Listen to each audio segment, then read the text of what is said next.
मध्य प्रदेश में 7 सालों के बाद त्रिस्तरीय पंचायत चुनाव होने जा रहे हैं। इस अवसर पर ग्रामीणों में काफ़ी उत्साह देखा जा रहा है। यहाँ पर भारी मात्रा में आप जैसा देख सकते हैं कि लोग मतदान के लिए आए हैं। इससे अंदाज़ा लगाया जा सकता है कि आज भी लोकतंत्र पर कितना विश्वास है। इसी पर चर्चा करते हुए आज हम बात करेंगे ग्राम कोडवी के निवासियों से। तो सर, इतने सालों से आप चुनाव प्रक्रिया देख रहे हैं, तो इन चुनाव प्रक्रियाओं में आपने कितना बदलाव देखा है? देखो, मेरा अनुभव कह रहा है, मेरी अभी 54 साल की उम्र है। मैं लक्ष्मीचंद मेश्राम कोडवी से। मैंने लगातार अपने जीवन में, मेरी 54 साल की उम्र में मैंने बहुत से चुनाव देखा है, लेकिन आज जो प्रक्रिया बदली है, काफ़ी बदली सी नज़र आ रही है। और मतदाता इतना जागरूक हो चुका है कि लोग बढ़ चढ़ के, हम लोग पुराने ज़माने में उनको पकड़ के लेके आते थे, लेकिन आज पकड़ के लाने की ज़रूरत नहीं। ये इसका मैं साक्षी हूँ और काफ़ी उत्साह देख रहे हैं आप। आज के पंचायत में पिछला जो कार्यकाल मेरे सहयोगी भाई ने जो किया है, मैं पिछले 15 सालों से जो कार्य नहीं होता उस कार्य से भी कई गुना आगे कार्य हो चुका है।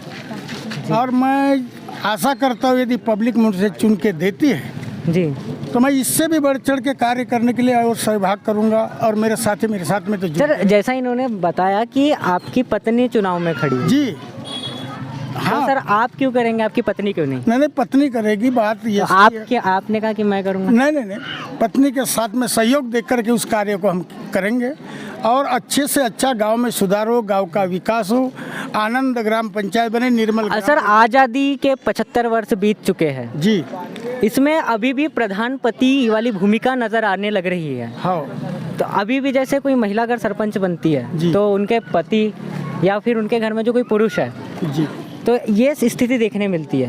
ये स्थिति आगे भी बनी रहेगी या फिर नहीं, आगे बदलाव होगा। शासन ने काफ़ी योजनाएं लाई है और काफ़ी शिक्षा के स्तर पर जोर दिया शासन ने। आगे बढ़ेगा, देश भी आगे बढ़ेगा। जब तक के देश में शिक्षा प्रणाली अच्छे तरह से लागू नहीं होगी तो तब तक के महिलाएं जागरूक नहीं होगी, जब तक के उनका विकास नहीं होगा, आर्थिक विकास और उन्नति और स्वयं का भी विकास नहीं हो पाएगा। मेरा कहना तो यह है कि महिला अधिक से अधिक पढ़े, अधिक से अधिक लिखे और अपने जीवन में सर, जैसे कि महिला प्रत्याशी का आगे होना ज़रूरी है, तो फिर अभी कई बार देखा जाता है, लगातार ही देखते हैं जी कि कुछ भी कर ले, काम तो जो है कि वो पुरुष ही करता है उनके स्थान पर। जी, ऐसा क्यों होने का कारण है, पिछले समय स्कूल की असुविधाएं थी, कई दूर दराज में स्कूल पढ़ने जाते, या ये कह सकते हैं कई बार क्या होता है, महिला शिक्षित भी होती है जी, फिर भी उन्हें मौका नहीं मिलता। उनके पति आगे आते हैं उनके बजाय। हाँ, तो क्या उन्हें नेतृत्व करने का पूर्णतः जैसे कागजों पर ही मौका मिलता है या वास्तविकता में मिलेगा? नहीं, मुझे ये कहना है, भारत के मूल तत्व के अनुसार और अधिकार के तहत जिसका काम है उसी ने करना जरूरी है। हाँ, और यदि हम सक्षम लेडीज न हो, पहले के अनभिज्ञ हो, पढ़े लिखे न हो, उनके इसमें पति सहयोग करे तो ठीक है जी, लेकिन अभी शिक्षित होने से अभी यह समस्या नहीं आएगी। शिक्षा का प्रभाव अधिक जनता पर होना और लोगों पर और लेडीज पर होना जरूरी है। जी, धन्यवाद। तो हम आगे बढ़ते हैं, बात करते हैं युवा वोटर्स से। तो आपने इस बार पहली बार वोट दिया? यस। आपका नाम? अनामिका। तो आपका अनुभव कैसा रहा वोट देने का पहली बार? मेरा फर्स्ट वोट था और मुझे बहुत प्राउड फील हो रहा है वोट देते हुए। मुझे अच्छा लग रहा है कि मैंने फर्स्ट वोट दिया है किसी को, मतलब चुनने के लिए अच्छा लग रहा है। जी, आप क्या समझती है कि महिलाओं का जो योगदान है चुनाव प्रक्रिया में वो कितना बदला है, या फिर आप समझती है कि महिलाओं के वोट देने से ज़्यादातर क्या बदलाव आते हैं? जी, मैं महिलाओं से चाहूँगी कि अच्छे पैसा वैसा लेके या कोई ये लेके मतदान ना करे, अच्छे अपने इसे मत से मतदान करे, कोई पैसा वान नहीं ले। और जेंट्स लोगों से भी चाहूँगी कि वो पैसा ना ले, अच्छा मतदान अपने उम्मीदवार अपने इसे चुने, अपने से चुने, वो क्या बोलते, अपना मतदान अपने आप ऊपर से दे, कोई पैसा वैसा ना ले, अपना मत ऐसे व्यक्ति को दे जो अपने गांव का विकास कर सके, अपने गांव को अच्छे से अच्छे विकास मिले और अच्छा विकास कर दिखाए सब जनता को। तो मैम, आपका नाम क्या है? My name is Kalpana Naware. I am my village Kotbi और मैं आजीविका स्व सहायता समूह में शादी के पहले भी मैं 3 साल वर्क कर चुकी हूँ। उसके बाद मैं इस गांव में आई तो मुझे यहाँ नहीं मिला, तो आज मैंने अपने खुद स्वयं से, मेरी शादी को ओनली 3.5 साल हुआ है और मैंने यहाँ 10 समूह बनाया है। मेरे लिए बहुत अच्छी की बात है। लेकिन आज एक बात है, मैं बहुत अच्छा लगा मुझे सुनने मिला, आज सरपंच चुनाव में महिला सीट है या नहीं? तो उन्हें चुनाव में आगे रखे, उनका हौसला बढ़ाएं और उनका साथ दें। बट ऐसा नहीं है, ये गलत है। दुनिया पैसे में बिकती है, ठीक है, मैं रियलिटी बोल रही हूँ, दुनिया पैसे में बिकती है। महिला की कोई वैल्यू नहीं है, बिल्कुल नहीं है। कितना ही मेहनत करे महिला, कभी वैल्यू नहीं है। बट मैं हारी नहीं हूँ, लेकिन आज मुझे इतनी हिम्मत है, आज इतनी हौसला है, आज मैं 1 रुपए वेस्ट ना करके भी मैं इतने आगे हूँ, कम से कम सेकंड लेवल तक पहुँच चुकी हूँ। मुझे बहुत खुशी है जो मेरा गाँव मेरे साथ में। बट यही है, जिस तरह से आपने देखा कि एक भावुक पल था कि एक महिला उम्मीदवार जो ईमानदारी से अपना चुनाव लड़ रही है, वहाँ पर भी आज पैसे और शराब के बल पर चुनाव लड़ा जा रहा है। वो अच्छे प्रत्याशियों को जो है कि नकारा जाता है। तो ये हमारे लोकतंत्र के लिए एक शर्मिंदगी की बात है जो हमने देखा है। और जो लोग महिला को हक नहीं दे सकते वो जनता को क्या हक देंगे? मैं बोल रही हूँ ये 110% है। जी, तो हम थे ग्राम पंचायत कोडबी के प्रांगण में जहाँ पर वोटिंग प्रक्रिया चल रही है।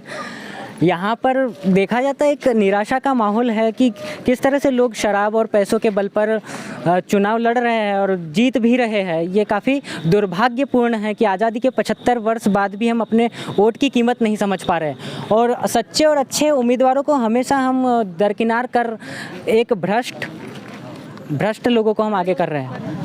तो हमारे साथ कुछ युवा वोटर्स जुड़ चुके हैं, हम इनसे बात करेंगे। आज के दौर में सबसे ज़्यादा जो युवाओं का कितना महत्वपूर्ण योगदान है वोटिंग के दौर में, वोटिंग के मामले में? युवाओं का कम से कम 40 से 50% युवा मतदाता होते हैं। आपको ऐसा लगता है कि सबसे ज़्यादा इन्फ्लुएंस आज के दौर का युवा किसी से इन्फ्लुएंस होता है वोट डालने के लिए? होता है, बिल्कुल होता है। किस तरह से? शराब के सेवन से, हाँ, खरीदारी होती है उनकी मतों की।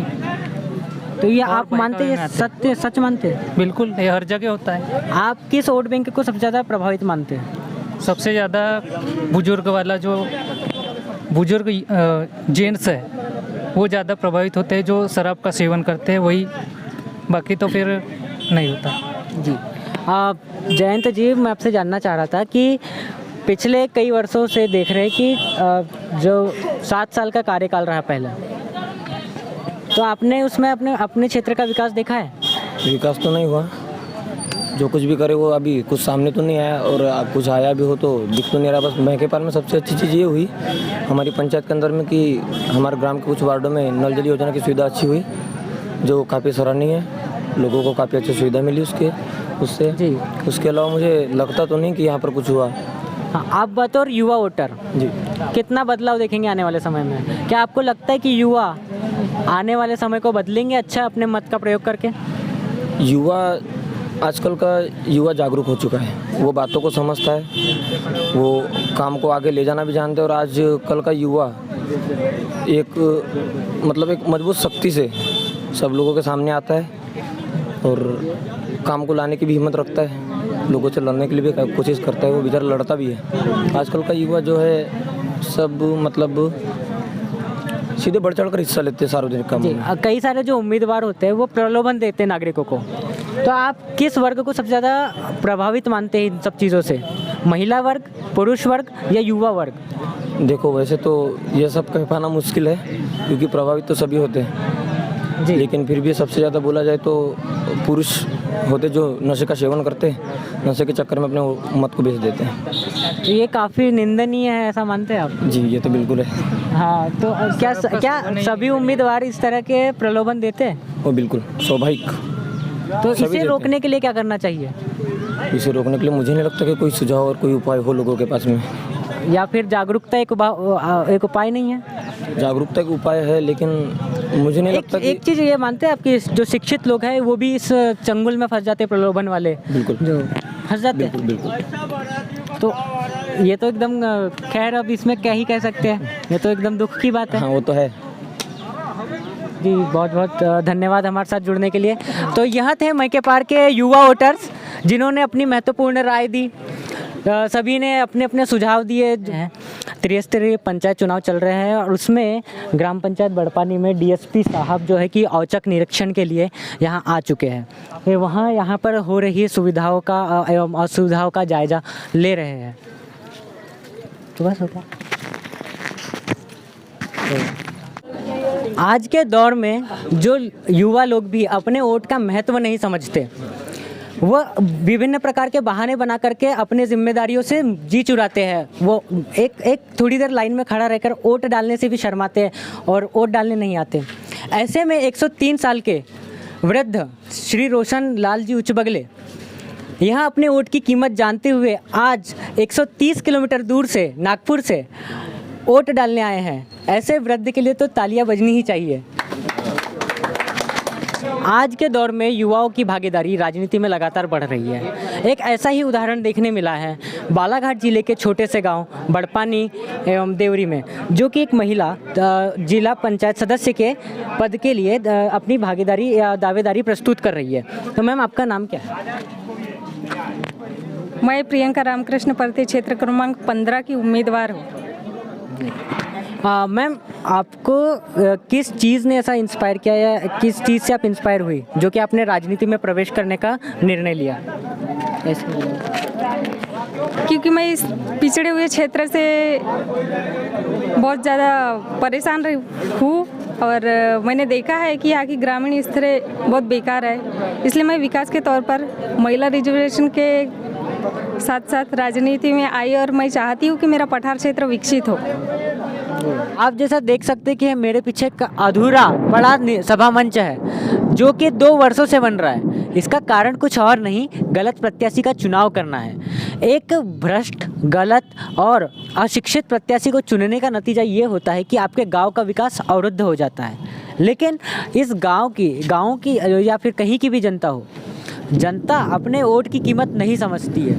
वह चंद रुपए, शराब और अन्य चीज़ों में अपने वोट को बेच देती है। तो इनके लिए मैं 2 पंक्तियां कहना चाहूँगा कि मैं भारत का नागरिक हूँ, लड्डू मेरे दोनों हाथों में चाहिए, नोट के बदले वोट दूंगा और मुझे नेता ईमानदार चाहिए। तो आज आपने देखा मेरे साथ कि कोडबी, बड़पानी और मैके पार यहाँ की जो त्रिस्तरीय पंचायत चुनाव चल रहे थे इसकी रिपोर्टिंग देखी।